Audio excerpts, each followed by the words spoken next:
Bonjour à tous, petite vidéo aujourd'hui dans les moissons des soja. Donc soja semences sur mon exploitation. Bon, ça se moissonne bien après les pluies. C'était assez compliqué d'y aller, de rentrer dans les champs avec ces pluies diluviennes qui faisaient dernièrement. Donc on peut y rentrer maintenant et même avec les gros cumuls d'eau, avec le semi-direct et le couvert, je ne m'enfonce pas tant que ça avec la batteuse. Elle pèse quand même 20 tonnes, donc je suis assez content quand même de pouvoir rentrer dans les champs sans trop matraquer les parcelles et de pouvoir ramasser le soja qui commence à presser parce que c'est une plante qui a tendance à s'égrener facilement. Je vais vous montrer ça un petit peu rapidement. Voilà, donc, voilà le soja. Donc, bon, il y a quelques plantes qui sont ressorties là, du verre, on voit. Donc là, particularité du soja, il faut couper très rang. Donc c'est pour ça que je ne roule pas très vite, je roule à 5 km/h par là. Et bon, j'ai quelques zones où c'est un peu plus clair. Malheureusement au semis, j'aurais dû semer un peu plus dense. Après bon, c'est une erreur. L'année prochaine, je sèmerai un peu plus proche déjà. Je sèmerai plus à 40 mais déjà à 30. On va voir comment je peux faire ça. Donc voilà.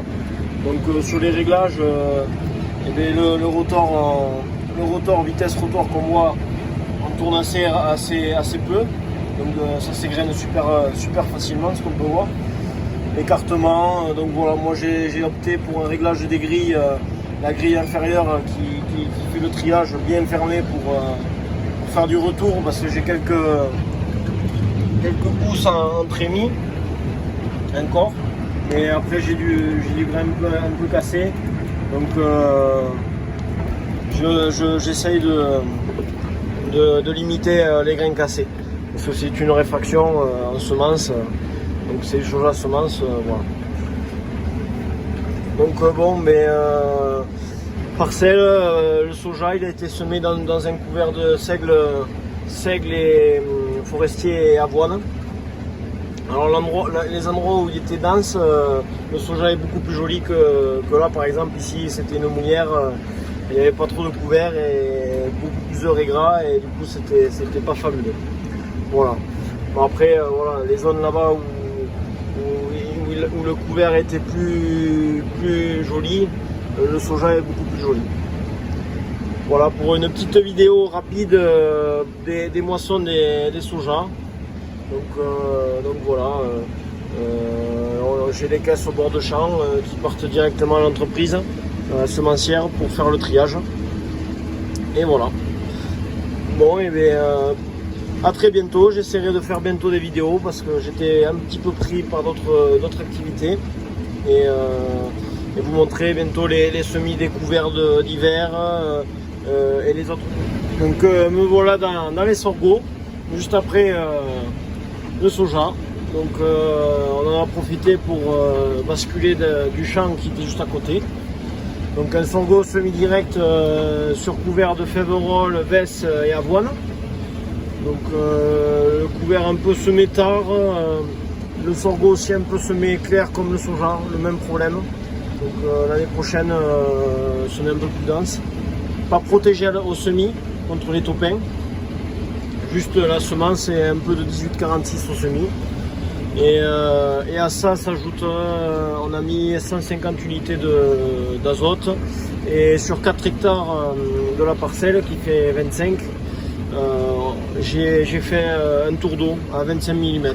Voilà, fait une floraison, gonflement du grain pour essayer de gagner un peu en PMG. Donc voilà, la parcelle est très longue. Au plus long, on doit être aux 800 mètres. Donc assez joli le sorgho. Donc compliqué d'aller faire l'aller-retour. Mais plaisant à travailler. Des grandes parcelles comme ça, c'est assez plaisant. Donc voilà les réglages. Ça perd pas trop. Donc particularité du du sorgho, c'est une plante pour les cochons. Celui-là, c'est un blanc. Donc c'est un contrat que j'ai pour la noisellerie, donc tout ce qui est alimentation des petits oiseaux. Et donc voilà, c'est un contrat spécifique, c'est un sorgho spécifique, donc qui ira un peu moins que les autres. Et donc là, je pense faire un peu plus de 60 quintaux, donc un peu plus de 6 tonnes hectares. Voilà. Bon, et bien à très bientôt.